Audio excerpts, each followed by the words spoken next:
네, CLE 200 카브리올레 시승. 우리는 어디로 갑니까? 지금 어디로 가? 타임스퀘어로 가는 동안에 지금 성인 4명이서 타고 한번 가보도록 하겠습니다. 뚜껑 열고 가자. 일단 차가 제로백을 하면 안 되고, 일단 차가 2톤이 넘어서 좀 무거워.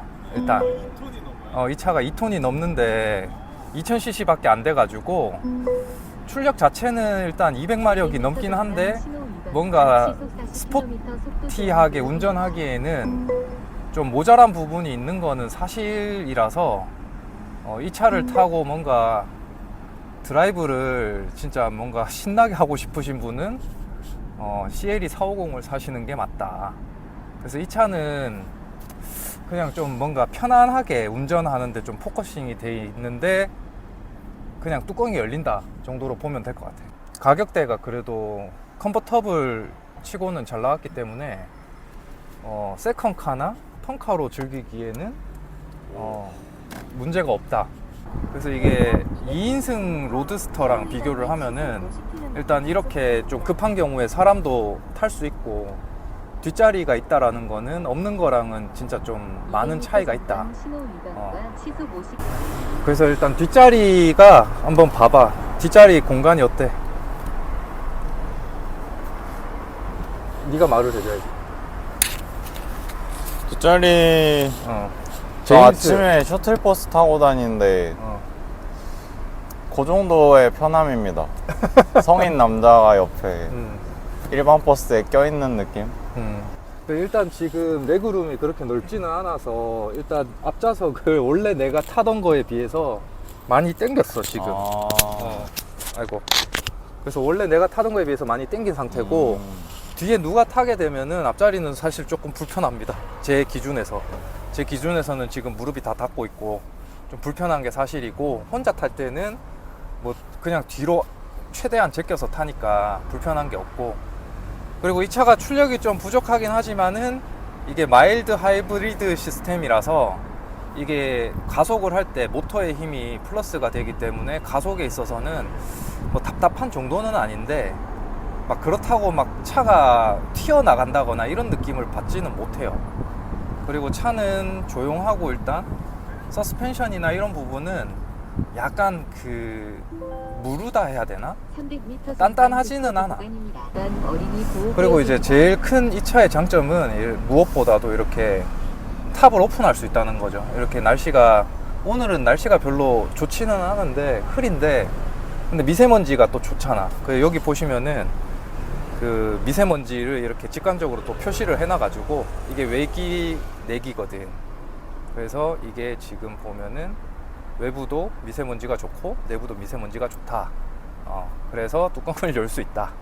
그래서 이제 이 차는 MBUX 3.0이 적용이 돼 있고, 그리고 밑에 물리 버튼이 있는데 이거는 이제 스포츠 모드, 에코 모드, 컴포트 모드 이렇게 지정을 할 수가 있고, 그다음에 이거는 이제 카메라, 어라운드 뷰 카메라가 이렇게 있습니다. 그리고 이거는 차량 정보. 그래서 차량 정보를 이렇게 설정할 수 있는 기능이고, 그리고 요거는 이제 비상 깜빡이. 이게 이제 물리 버튼으로 여기 위치에 있어서 이거는 좋은데, 여기 이제 텀블러 같은 게 있으면은 그 버튼을 누르는 게 좀 불편하고, 이쪽 안쪽에 휴대폰에 무선 충전 기능이 있는데 이 앞에 뭐가 이렇게 자질구레하게 많으면은 넣었다 뺐다 하기 너무 불편해. 그래서 이걸 잘 안 써, 사실 무선 충전을. 그리고 여기 USB-C 포트 있고, 그리고 이제 이 차가 다른 차랑 다르게 컨버터블이다 보니까 이렇게 각도 조절이 됩니다. 이게 왜 되냐면은 뒤에서 햇빛이 강렬하게 비치면은 차가 이 정보가 안 보이니까 요거를 세울 수 있다, 이 차만. 그리고 이제 이 차가 좋은 점은 이 송풍구가 이렇게 가운데 3개가 있어서, 지금 밖에 날씨가 14.5도로 살짝 쌀쌀한데 가을 날씨거든요. 근데 이게 이제 빵빵하게 히터랑 에어컨을 또 느낄 수 있다. 그리고 여기 이제 목 쪽에도 이렇게 히터가 나오는데, 여기 목에도 여기 설정을 하면은 겨울철에도 문제없이 그 오픈 에어링을 즐길 수 있고, 또 독일 차가 또 좋은 게 뭐냐면은 열선 시트랑 통풍 시트를 동시에 켤 수 있어. 그래서 헐. 열선과 통풍을 동시에 켤 수 있다라는 거는 또 냉탕과 온탕을 넘나드는 대박. 또 색다른 경험을 또 할 수 있고요. 마치 야외 온천. 야외 온천 마냥. 그리고 이게 목이 따뜻하다는 거는 좀 되게 좋은 기능이에요. 이게 없으면은 되게 추운데 사람이 원래 목이 따뜻하면은 이렇게 좀 따뜻함을 많이 느끼거든. 그리고 다른 벤츠 차량과 마찬가지로 여기 전방 카메라 달려 있어서 자율주행 레벨 2 지원되고, 자율주행 관련해서는 다른 영상에서 또 자세하게 다룰 예정이니까 그 영상을 참고해 주시면 될 것 같아요. 그리고 이 클러스터랑 이 CID 디스플레이는 LG전자에서 개발을 했습니다. 오. 그래서 요거는 이제 2D 모델이고, 클러스터가 3D 모델 같은 경우에는 이쪽에 카메라가 들어가서 운전자 인식이랑 뭐 어디를 바라보는지 그런 것도 기능이 있는데, 이 차는 2D 모델이라서 없고, CID 같은 경우에도 LG전자가 개발을 해서 다임러에 납품을 하는 그런 모델입니다. 그래서 LG전자 임직원이 벤츠 차량을 구입을 하게 되면은 MOU 할인을 받을 수 있는 그런 혜택이 있어요. 그 다음에 이제 뒷좌석 같은 경우에 이렇게 사람이 앉게 되면은 5인승이 아니라 4인승이라서 가운데는 그냥 컵홀더가 그냥 바로 위치에 있는 거를 알 수 있고, 당연하게도 이 차도 폴딩이 돼요. 그래서 시트를 접을 수 있어, 뒷좌석을. 오. 그러면 트렁크랑 이렇게 길게 쓸 수 있다. 그리고 이제 여기 위에 이제 그 오픈 에어링을 더 즐길 수 있게 이렇게 올라와 있는 에어 스커트 요게 있고, 뒷자리에 보면은 뒤에서 들어오는 바람을 막아주기 위해서 저렇게 또 망이 있어서 뒷풍을 좀 막아주기는 하는데, 이게 4인승이라서 뒤에서 바람 많이 들어와. 2인승은 뒤에 바람이 안 들어오는데 2인승 로드스터 같은 경우는 쉬운가요? 시원합니다. 시원해. 그래서 이 차의 뒷 면목은 이거 다 내리고 진짜 오픈 에어링을 하겠다 그러면은 문을 다 내려.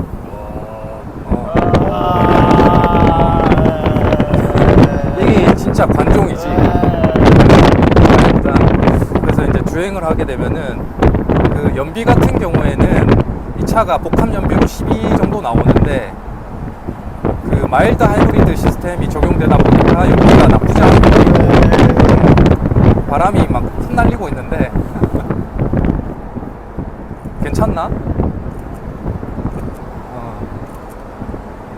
지금 날씨가 별로 춥지는 않은 것 같아. 별로 안 추워요. 별로 안 추워서 이 상태에서 이제 음악을 한번 틀어보겠습니다. 이제. 오이. 음악을 한번 틀어보면은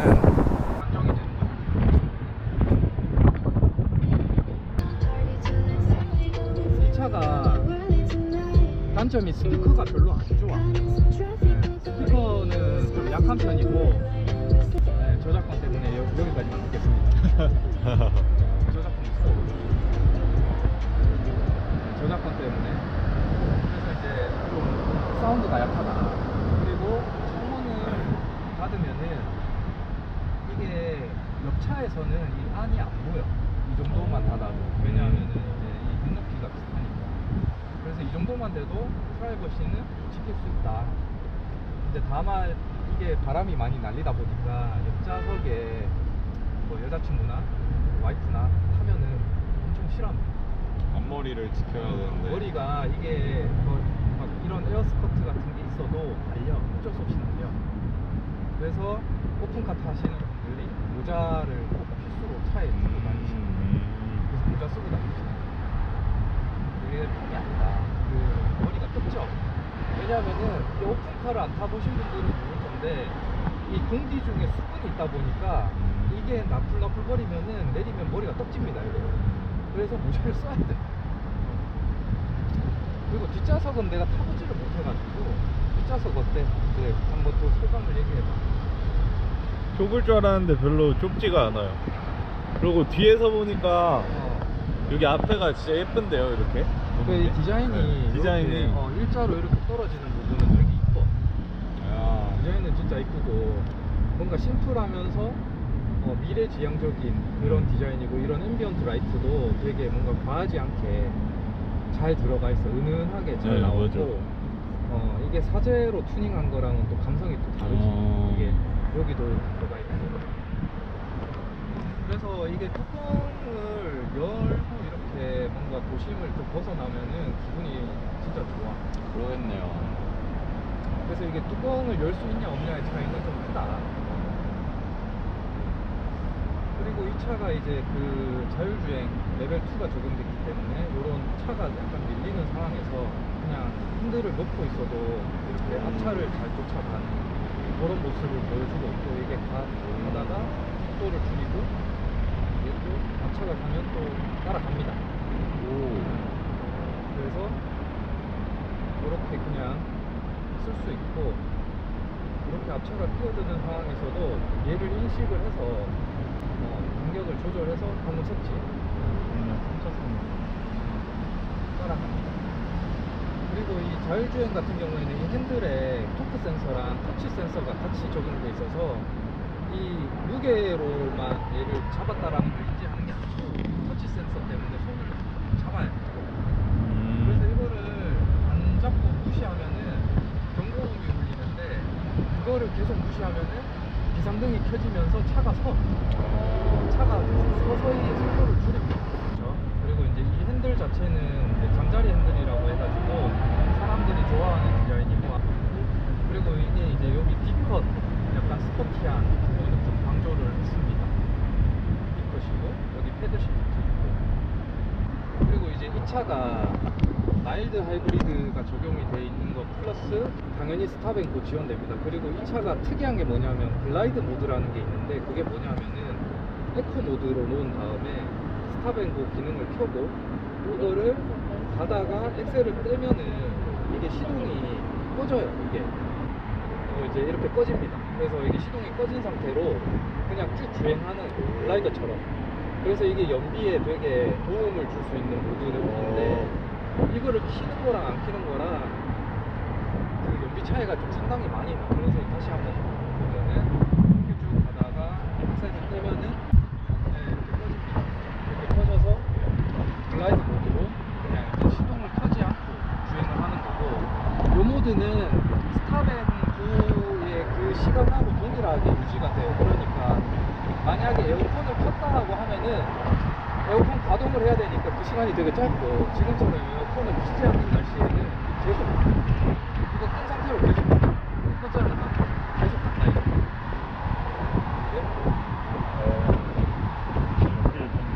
연기가 이렇게 되면은 실시간으로 올라가는 게 보일 정도로 되고, 지금 약간 내리막이 상태니까 이게 언제 꺼지냐 하면은 내가 악셀을 밟거나 브레이크를 밟으면은 이게 시동이 다시 켜집니다. 그래서 이 모드를 적당히 잘 이용하면은 고속도로에서 되게 달려봅시다.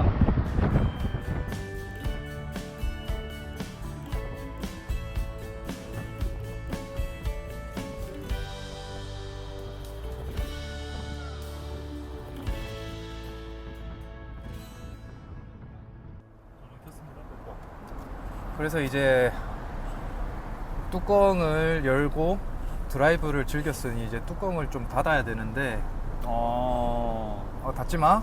아니, 괜찮습니다. 이게 이제 이 차가 시속 60km까지 뚜껑을 열 수 있고 시속 50km까지 뚜껑을 닫을 수가 있어. 그래서 이렇게 움직이면서도 뚜껑을 닫을 수 있다. 그래서 이제 뚜껑을 이렇게, 이게 움직이면서 뚜껑을 닫을 수 있다는 거는 진짜 큰 메리트인데, 이게 10km만 좀 차이가 나도 이게 달리면서 뚜껑을 닫을 수 있냐 없냐가 되게 뭔가 엄청 차이가 커. 뭐 가령 가다가 뭐 비가 온다거나 갑자기 뭐 터널이 진입한다거나 뭐 갑자기 뭔가 이상한 먼지가 나온다거나 그럴 때는 이렇게 달리면서 닫을 수 있는 기능이 10km만 더 높아도 좋은데 막 이런 느낌이 있거든. 그래서 이 차는 꽤 높은 속도에서도 뚜껑을 열고 닫을 수 있으니까 되게 좋지. 옛날에 타던 그 코페는 정지 상태에서만 열고 닫을 수 있어 가지고 그 비 아이고. 오면은 갓길에 세워서 아이고. 뚜껑 닫고 다시 출발하고 그랬단 말이지. 그래서 그것도 순정 상태는 무조건 정지 상태에서만 뚜껑을 닫을 수 있는데 그것도 튜닝을 하면 30km까지는 또 열려. 근데 30km가 되게 서행하는 속도이기 때문에 이게 30km 조금만 올라가도 닥치다가 멈춰버리거든 이게. 그래서 그게 안 좋은데 이 차는 60km까지 열 수 있고 50km까지 닫을 수 있으니까 그거는 되게 좋다. 그래서 이런 일반적인 도로 상황에서는 내가 원할 때 언제든지 열고 닫을 수 있는 점은 되게 큰 메리트다. 문짝이 길어서 이 차는 옆에 차가 있으면은 내리기가 힘들어. 그리고 뒤에 사람 탔잖아 지금? 그러면은 이거 문을 열고 내리는 게 편해. 못 내려. 뚜껑을 여는 게. 뚜껑 열고 내리는 게 편해.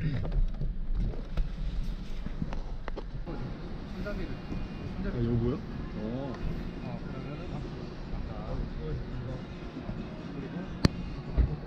이거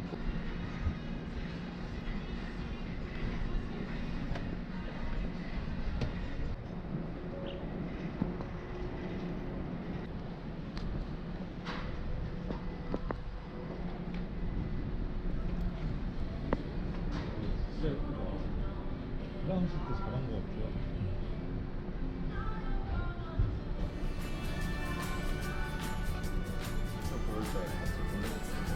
와이프가 무조건 브라운이라 해가지고